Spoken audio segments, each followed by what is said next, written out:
You are listening to Productivity Straight Talk with your host, Amber De La Garza. Amber is a sought-after productivity coach, trainer, speaker, and writer who gives entrepreneurs the straight talk on personal productivity. No BS, fluff, or overused jargon. Just actionable strategies to get results and succeed in business. And here is your host, Amber De La Garza, the Productivity Specialist. Welcome and thank you for listening to Productivity Straight Talk. Today is episode 237. Thinking Deeply to Lead Your Team with Ron Price. If you're a business owner who wants to improve your time management, elevate your productivity so you can maximize profits, reduce stress, and make time for what matters most, then you're in the right place, and I'm so glad you've joined me. I'm looking forward to bringing my guest to you today. We had such an amazing conversation. I must have thanked him like 4 times after the interview for such a thought-provoking and deep conversation about leadership. Ron Price is an internationally recognized business advisor, executive coach, speaker, and author. Known for his creative and systematic thinking, business versatility, and practical optimism, Ron has worked in 15 countries and served in almost every level of executive management for over 45 years. As a former president of a multi-million-dollar international company, Ron works shoulder to shoulder with executive leadership teams to bring strategic clarity and transformational results. In 2004, Ron founded Price Associates, a global leadership advisory firm. He is the author of 9 books about business and personal growth. Before we dive in and I chat with Ron, I want to invite you to check out my Leverage Lab program, business coaching, training, and accountability. To learn more and join us, head on over to amberdelagarza.com/leverage lab. And now let's meet our guest and get to the straight talk. Hello, Ron. Welcome to Productivity Straight Talk. Thank you for being here today. How are you?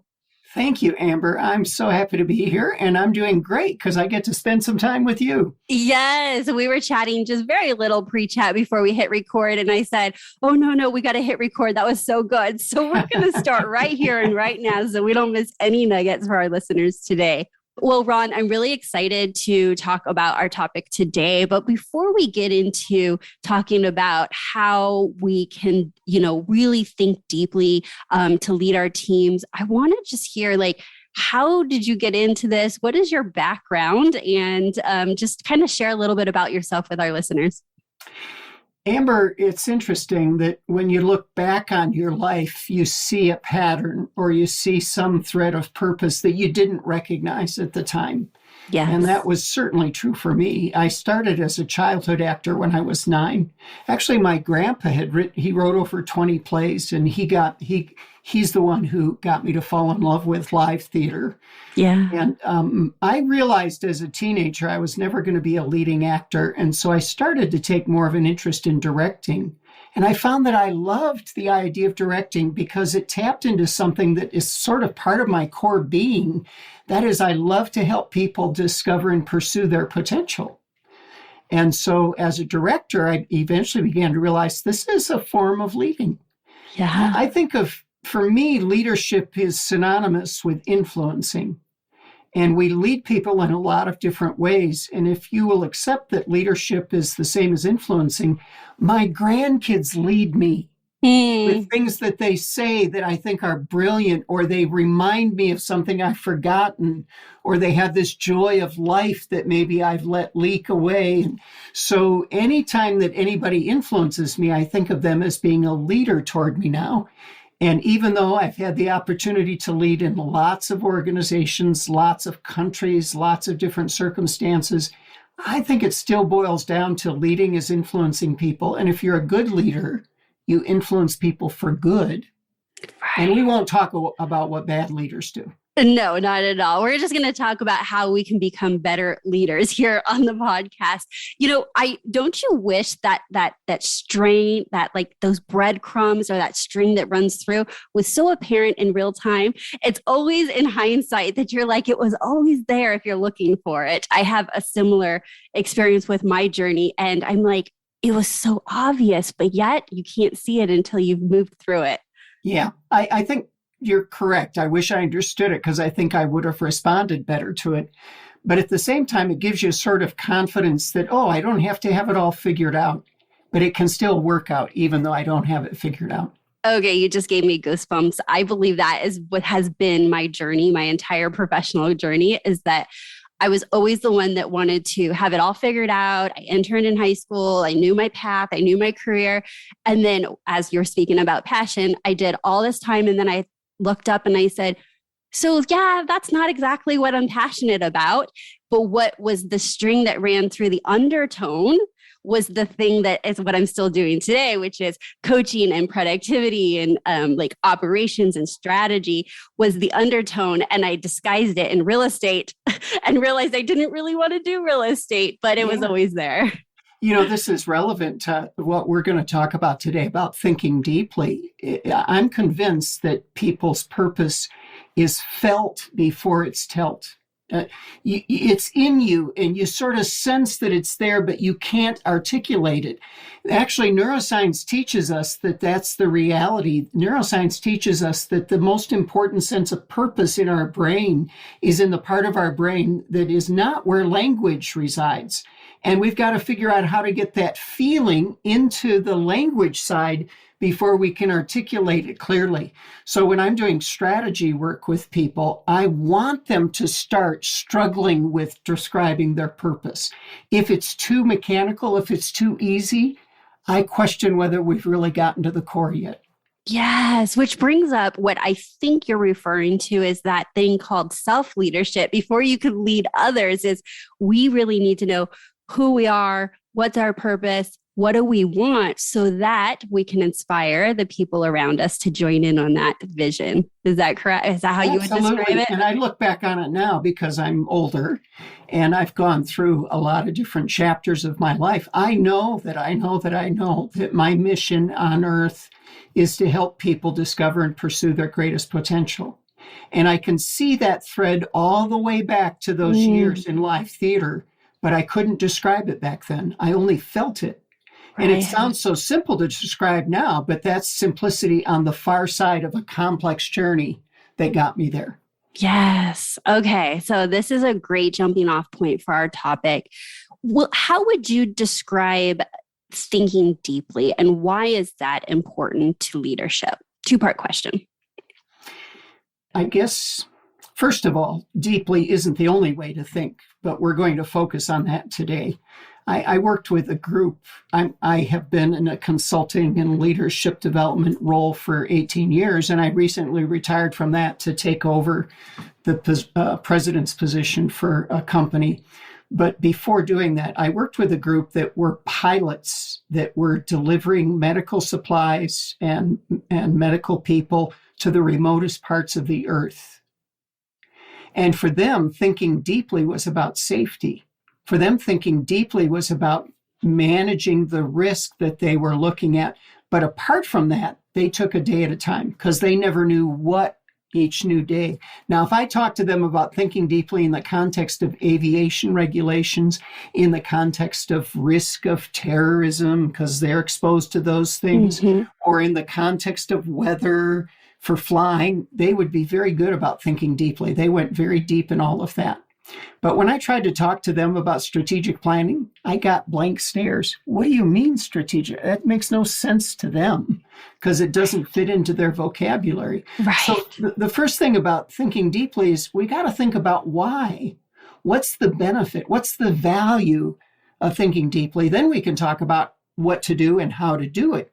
So the first part to thinking deeply, I think everybody deserves to think deeply about their own life. Because if they don't do it, nobody else is going to. And one of my colleagues who's also been a co-author has a book called Bumper Sticker Leadership, and each page is a bumper sticker on the back of his BMW.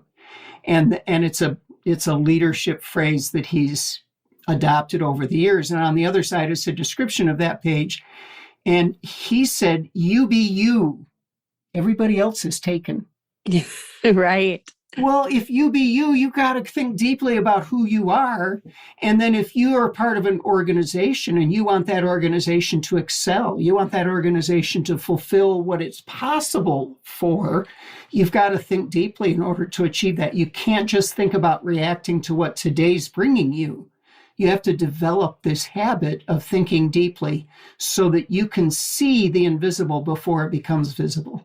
Yes. Okay. So being more strategic, I hear you also saying perhaps being more proactive than reactive and just having our head down in today's challenges, getting in front of them.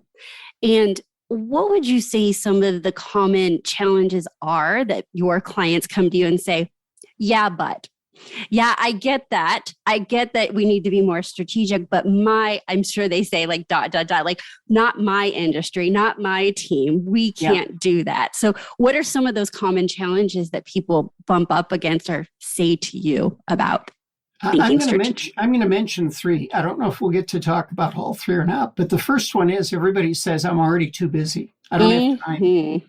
Second thing they say is, I don't really know how to envision the future.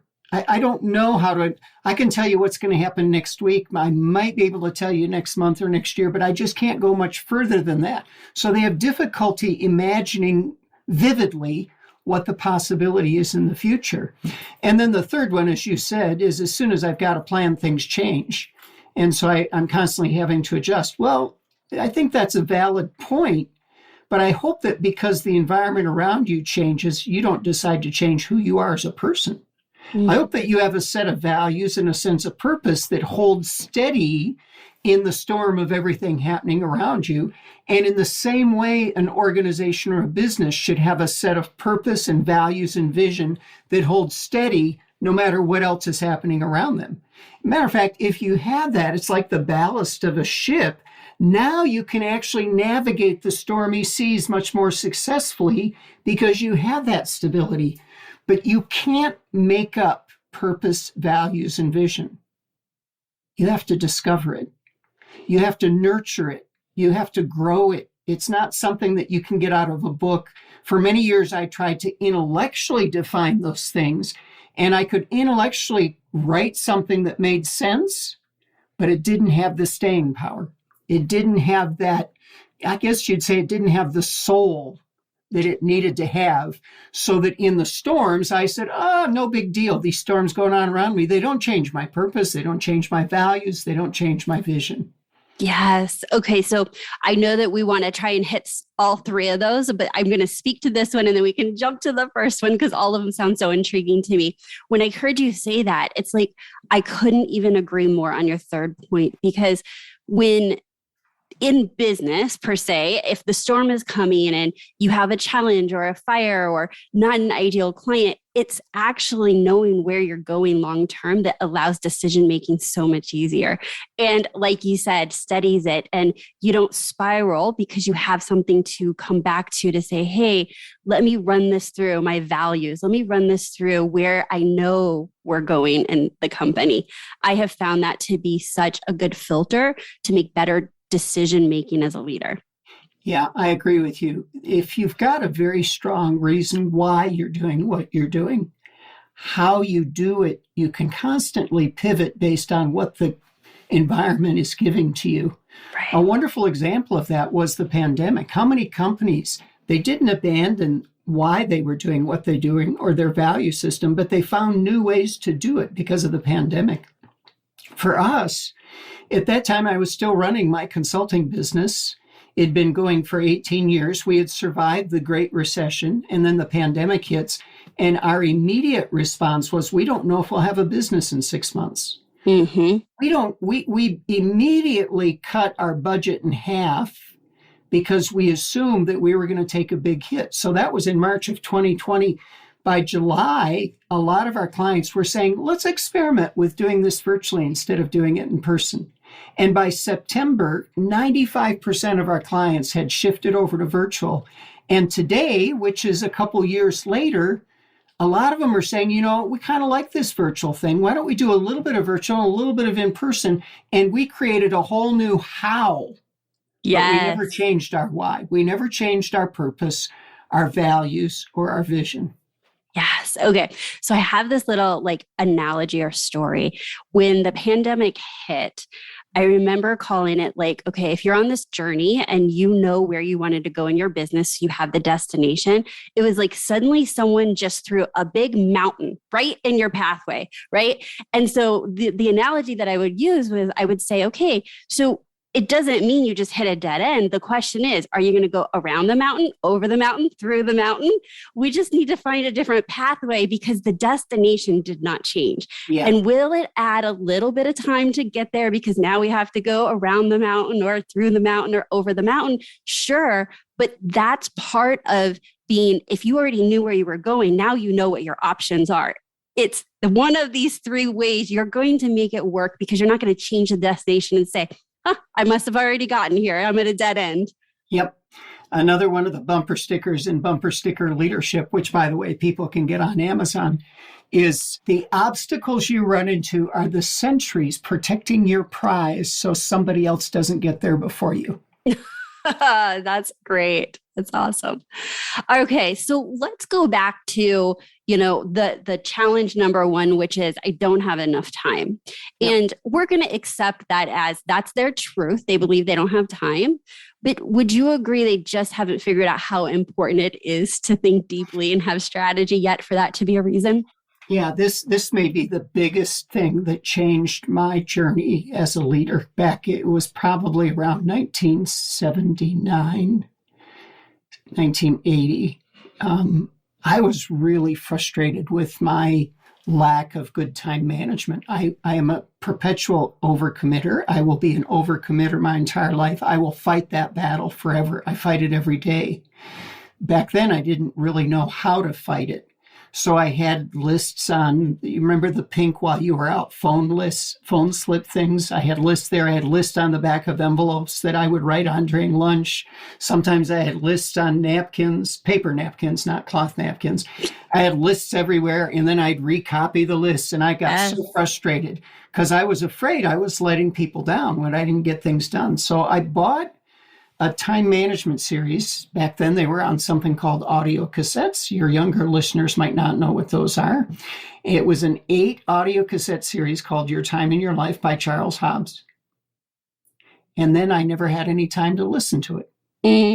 It sat on my bookshelf. One day, 6 months after I bought this, I was talking with a friend on the phone, and he said, I went to a great workshop yesterday. I said, really? What was it about? Time management. Really? What was it called? It was called Your Time in Your Life. It was done by a guy named Charles Hobbs. And I got mad at myself. I said, I've had that for 6 months. He got all the benefit of it in one day. And it's still sitting on my shelf. So I said, okay, from now on. Back then, we had something called a secretary. So I told my secretary, I said, from now on, I'm coming in half an hour early every day. And that half hour belongs to me. Unless the police are at the door or somebody's life is threatened, I don't want to be interrupted.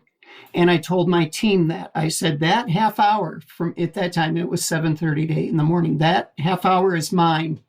And I came in early, and I spent that half hour sitting at my desk with a notepad, listening to those audio cassettes and taking notes.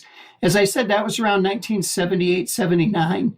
I'm still using a lot of those things that I learned today. And I got through that course in just a matter of a few weeks. And then I thought, wow, isn't this interesting? I didn't get interrupted once.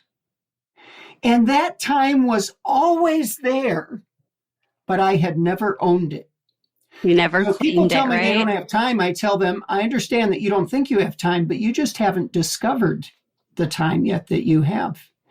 And in one of the books that I co-authored with Stacey Ennis, a book called Growing Influence, which is a novel about a woman who's in middle management at a tech company.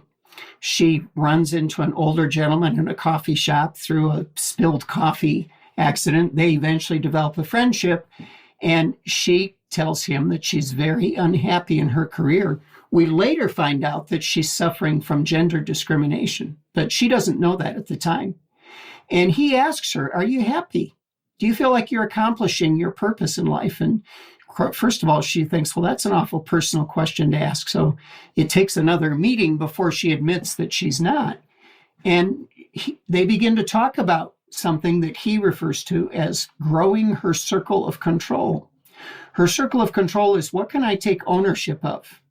I can have 100% control of it. And if it doesn't get done, there's nobody else to blame but me. And he encourages her to start to grow her circle of control by finding some little chunk of time every day that she owns. So I think she started with 15 minutes. She quickly moved it to 30 minutes. That idea that you have the time, you just haven't found it, and it's your job to go discover it like you're hunting for a treasure, probably changed my journey more than anything else. And I have read 4,000 books. I've traveled the world many times over, but that idea that there's something we can own 100% is what it was the catalyst that changed everything. That is so beautiful. You reclaimed your most valuable asset, which is time.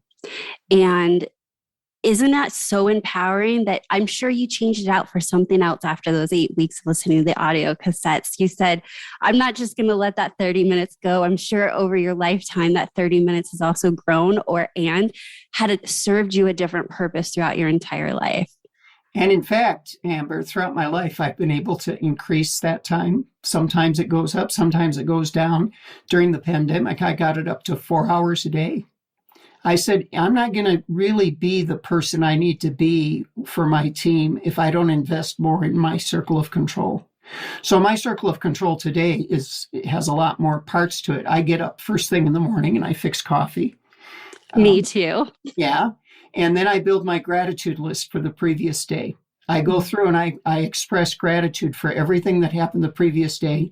One of the exercises has been for me to learn to be grateful for the things that didn't go so well the previous day, a troubled relationship or technology problems or whatever.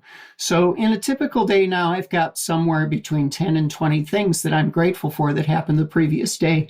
And for me, I'm a person of faith. So then after that, I read some sections out of the Bible, and every time I read it, I get something completely different. Of course, there's a lot of it that I don't understand that I just have to go over and say, well, maybe later I'll get that. And then I go through this prayer list. I have a different group of people that I pray for every day. And I so much appreciate being able to bring them to mind and being able to send out warm thoughts for them. And then after that, I look at my task list. And I organize my task list again to make sure that I've got it prioritized correctly. I look at my schedule. And after all of that, I look at my email. By the way, I don't look at my social media in the morning because that time's too valuable for me. Good for you. Today, it's between 2 and 3 hours for me to get through all those things, but it makes a tremendous difference and it helps me to think more deeply. And it's really been sort of the foundational discipline that has helped me change the way I think in dramatic ways. I love that. So I have shared in detail in past episodes that I love a long morning routine myself. And I've shared in detail, just like you did, what that looks like. Always starts with coffee as well. But my morning routine is also 2+ hours. And I split it up between my personal morning routine and my business morning routine. And for me, it sets a calm because the rest of the day can go absolutely south. But I know that I've worked towards my personal goals and my business goals and that I've set myself up. And you're right, it brings this peace and this calming so that when things go chaotic or the unknown happens, I feel so much more prepared to handle that. Yeah. And I think that's what you're speaking to as well, is like leadership is not always predictable. Our team isn't, our business isn't predictable. But if we can control the things we can control until we step into the unknown of our day, it really sets us up for success. And what I've discovered in helping other people is that once I learned that about myself, I wanted it for others. So we get back to the first reason why people don't think more deeply is they're overcommitted. They say they don't have time. And once you see what it does for yourself, you want to encourage and help other people to get it for them. So without invading their private space, with all the people that I work with, this is where we start. What are you doing for yourself? How are you taking care of yourself? How are you working on thinking more clearly and making good decisions yourself? Because those things don't come automatically. They're not some kind of magic. They're the result of good work. Yes. And so another way of saying that may be that, are you setting yourself up for success? Are you setting up an environment, which means the environment to me is my physical space, but also the schedule. It does the schedule.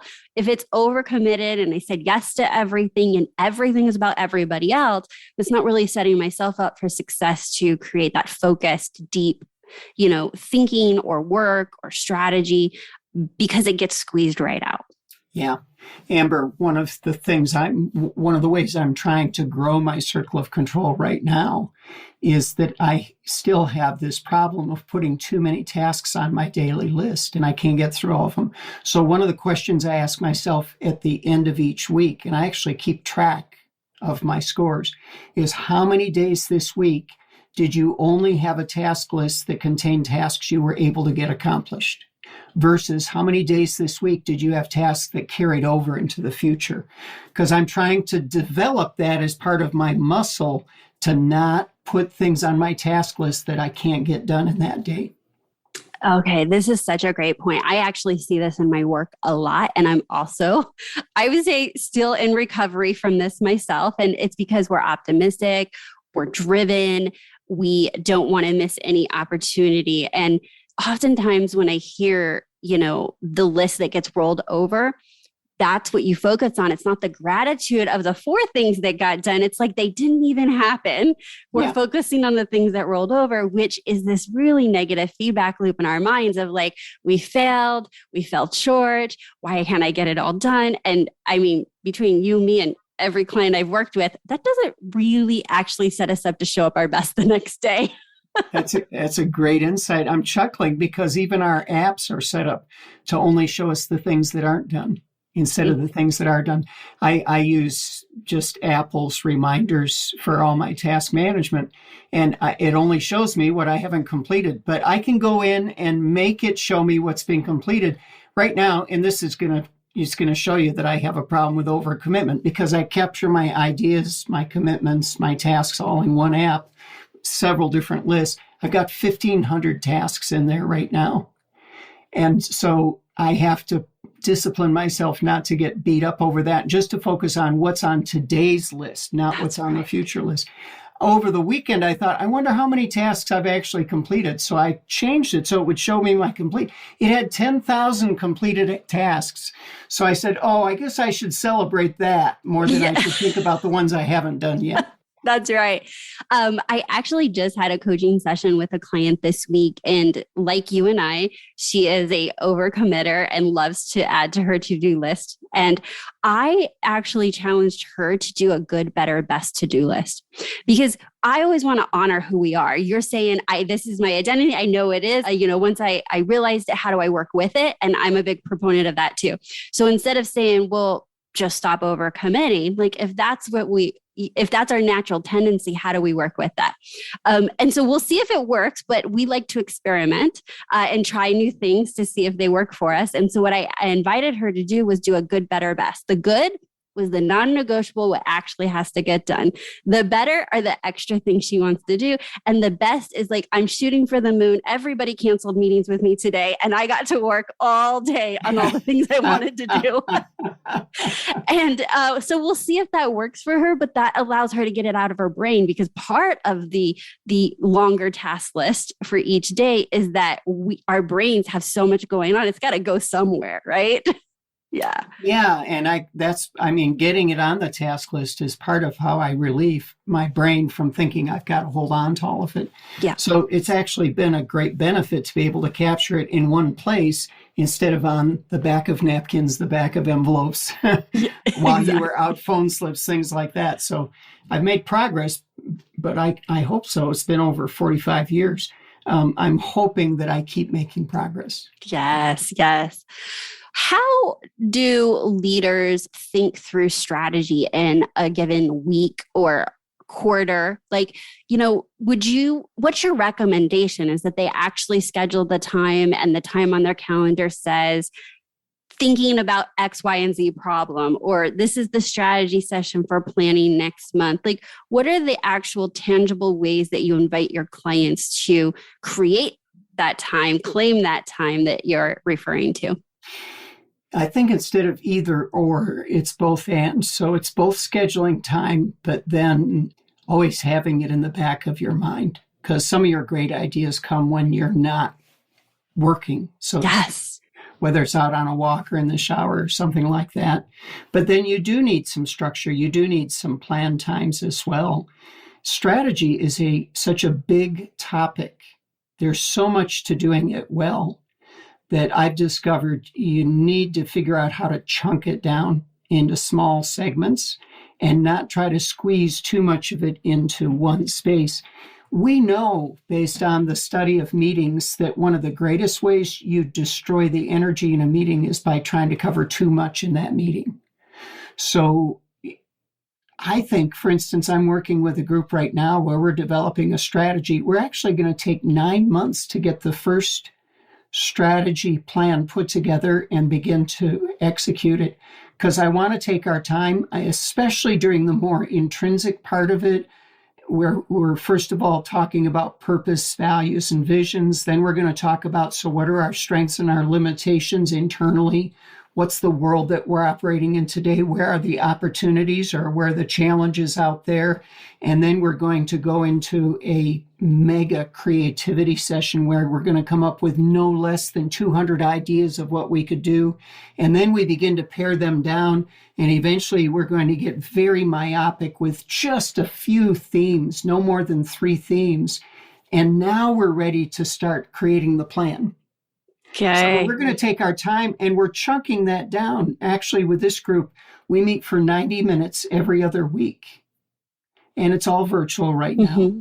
Mm-hmm. And I discovered that to do strategy well, you've got to break it down into smaller chunks. So some people will say, well, I already know my purpose. I don't need to spend time on that. And that may be true. So then the next question would be, do you really understand your strengths and limitations? Okay, if you've got those, do you really understand the world that you're working in right now? Do you understand your customers? Do you understand your competitors? Do you understand the other trends in the wider environment that you're working in that could impact your business? What did you learn through the pandemic that taught you about being more sensitive to the world around you? And then can you stimulate your imagination? Now, you tell people they've got to come up with 200 ideas. Most of the time, they're going to look at you and say, there's no way that's ever going to happen. But creativity works best in the context of structure. So we have a process of combining things in your analysis of your current situation to stimulate your creativity, where you only have to come up with 3 ideas. But then we create another combination, and by the time we've gone through all of our combinations, you've got over 200 unique ideas that you've created. And we've done that with groups in as little as 2 hours. They end up with 200 ideas sorted by themes, so that now they're ready to have a serious talk about, okay, we can't do everything, but we can do something. Yeah. So what is it that we're going to do? So my encouragement for people with strategy is, first of all, value it. And secondly, don't try to do it too fast or in too big of chunks. Break it down into chunks so that every little chunk you say, you know what, we can do that. That's not too much. We can get there with that. Yeah, I love that. When I heard you speaking of that, what I was also hearing is that, I specialize in small business owners. And so oftentimes small business owners, the business is them. And then it gets bigger and you realize the business has its own identity. And what you were sharing was this whole discovery of, okay, we're going to assume you know who you are. You've been in your own body for 30, 40, 50, call it whatever years. And we hope that you've taken the time to get to know yourself. But then this business grows and it has its own identity and its values, and certainly often an extension of the owner or the founder. But then it's like, what is the business's strengths and weaknesses aren't necessarily just the business owner and founders. So I love that this is that evolution of a small business that says, wow, I've created a business. Now we got to get to know the business and what does the business need to thrive, survive, grow. And that whole journey, it's not like you do like one date with yourself, right? Like you said, 9 months, it's like getting to know you so that you are setting it up to go in the right way. Right. Okay. I know that's probably a absolutely. far left, like you didn't say all that, but like for me, Yeah. I'm thinking of my business owners that get this aha of like, oh, I'm not my business. Like I Right. don't need to be the same as what my business is. Right. Yeah. Absolutely. Yeah. And I've always found it interesting that on the legal side, a business is considered its own entity. A business has legal standing in our country, separate from the person that owns the business. Right. And then technically, because it's just grown from usually, a business owner, founder, or partners, it's that they are so entwined and they become the bottleneck, right? And they think they have to have all the answers. And what I'm hearing is like, okay, so if strategy is not in your wheelhouse, you can get support like through your company, or you get a business coach that is, helping you with strategy. And I would guess that your clients are not just getting the strategy, but you're teaching them the skill set of how to think strategically as well. Right. Yeah. Yeah, we have this new book out called Optimizing Strategy for Results. And one of the things we discuss in the book is that there are different phases or stages of strategy that you go through, and different people are uniquely equipped to help you through each of those stages. So you may be going through the creative thinking stage. You need people who just love creative thinking.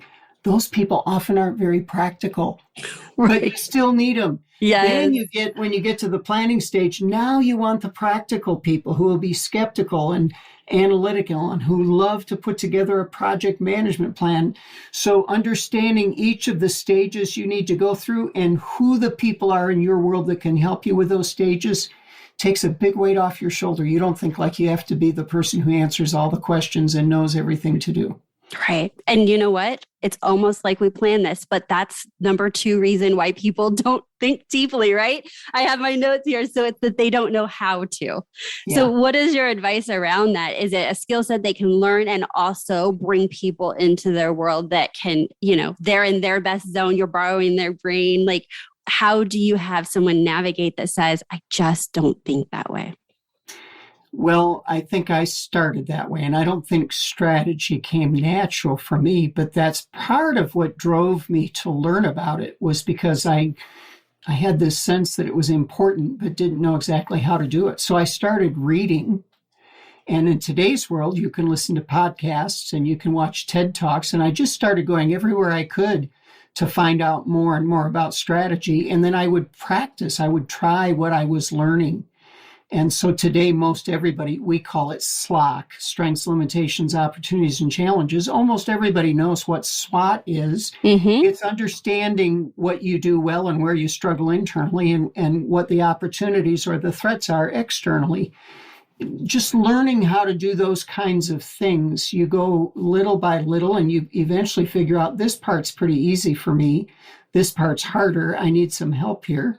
And I can tell you for me right now that even though I understand the execution part, it's not my strength. My strength is to get somebody else who loves the minutia, who loves the day-to-day tracking of what we're getting done, and make sure they're a part of our team, because they will do with joy something that I would do with grief. Right. And probably drain you of energy and just make you not too joyful about it. Yeah. And so, of course, it sounds very self-promoting, but when we wrote this book, and I co-authored it with a professor from the University of Nairobi in Kenya, who has done strategy work for 70 different organizations, and with one of my colleagues who's an innovation expert, who's done strategy work around innovation.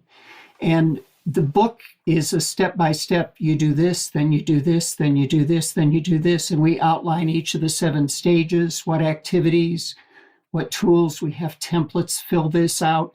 We try to make it as much as possible paint by number to walk somebody through the whole process. Well, what is the name of the book? We're going to make sure we link to it for sure. I think that anyone listening here, if they want to take an actionable step, self-education is a great way to do that. Yeah. It's Optimizing Strategy for Results. And that's the website also. You could go optimizingstrategyforresults.com to go to the website. I wouldn't depend, for me, I can't depend on this book alone. Eventually, to get really good at something, you need to listen to a lot of different experts in that area. But we wrote the book because we were convinced that the things we wanted to write about hadn't been written about by anybody else. And we wanted something that would be very, very practical and not get all caught up in the theory, but it would take people through the steps one at a time. Okay, excellent. Then I think a good way to wrap up is, so if someone is like, yes, like I know that I need strategy, but like, why? What can someone expect if they're willing to either, build a team, hire someone, read the book? They're saying, I am going to get better. My business needs strategy. What are the benefits on the other side of doing that kind of work?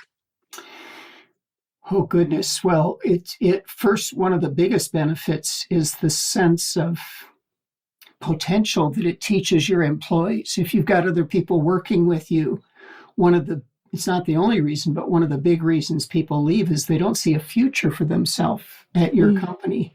And when they see that you've got a plan and that you're flexible, but that you have a pretty good idea of where you want to go, that gives them a lot of courage to stay there with you. And the more they can see how they fit into it, the stickier your relationship with them becomes.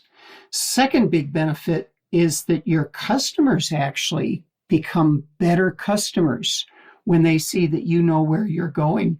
You will attract more of the people that you want to serve, and they will stick around because they see that you're not just involved in it at a transactional level, just an exchange of dollars, but that you have a plan for how you can keep creating value for them in the future.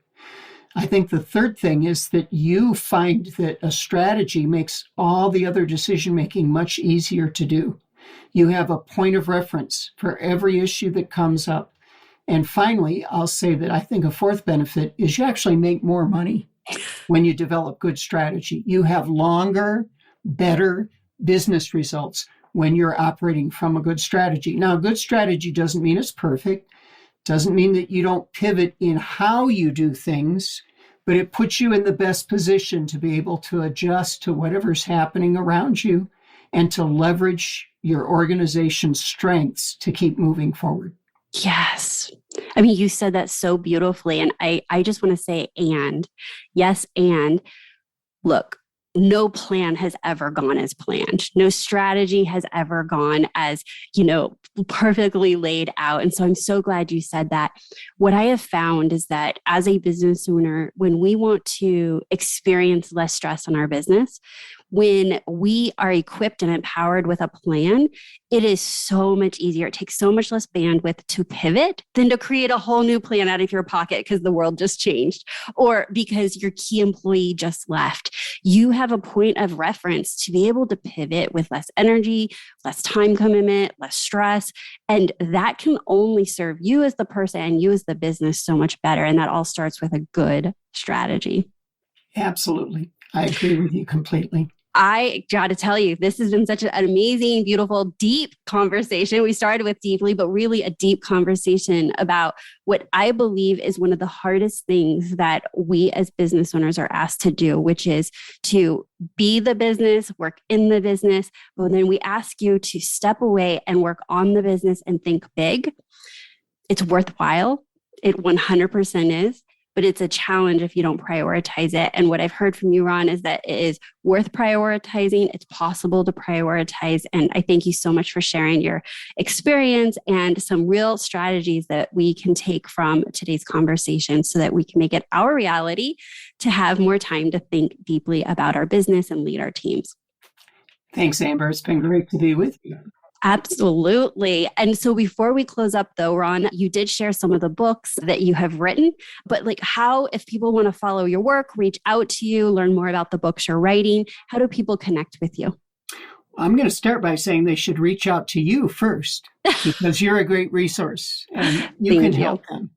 If they want to find out more about our books and our writing, they can go to optimizingstrategyforresults.com and they can search for me on Amazon, Ron Price. And I have 5 books that are all about the leader's journey, starting from how we think about ourselves and the kind of self-talk we create around ourselves, all the way through to successful execution of strategy. Thank you so much for being our guest here. It's great to be with you.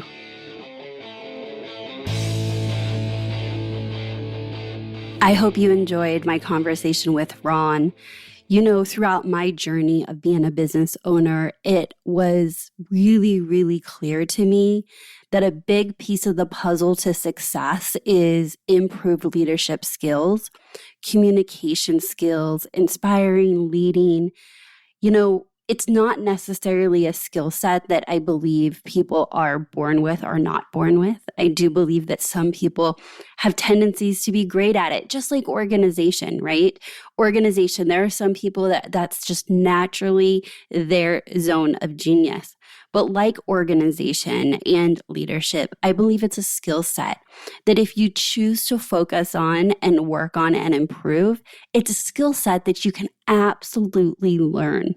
And having guests on like Ron is because I know how important leadership is to the success of our businesses, how important it is to be able to surround yourself with people that can help support you in reaching your goals. Because the alternative is you get so stuck feeling like you are the only one that can do all the things to get you to where you need to go to reach your goals. And for one, that's an incredibly lonely journey. But for two, that is an instant path to overwhelm and burnout. If we know that, and then we understand that the alternative is to surround ourselves with people who support us, we want to be able to support them and set them up for success and be good leaders. Much of what we talk about and I coach my clients on is leadership, about communicating, about delegating, about holding your team members accountable, about understanding what it is that you want out of your business and where you're going well enough to be able to communicate that to your team members and allowing them to support you. Inside Leverage Lab, I coach and train on what I call the Stop Leverage Formula. And the Stop Leverage Formula consists of how to leverage yourself, time, organization, and the 4th pillar is people. And it is so important. The 4th pillar is essential. And so if you're looking at your business and wondering, do I have the skill set? Do I understand how to attract the right team members, how to lead the team members, how to communicate to them, how to have them become one of your most important assets? Then I invite you to check out my Leverage Lab program. And you can do that by heading on over to amberdelagarza.com/leverage lab. Check it out and see if the support inside my Leverage Lab program is in alignment with your needs. And if you were listening to today's episode and what Ron and I were talking about resonated with you, and you wonder, do I have the skill set? Is reading another book what I need? Or do I really need to be able to bring situations to someone that can coach me through it? Do I really need someone to explain to me how leadership impacts so much of your business and your productivity and achieving your goals? Then I would definitely check out what we have going on inside our Leverage Lab program.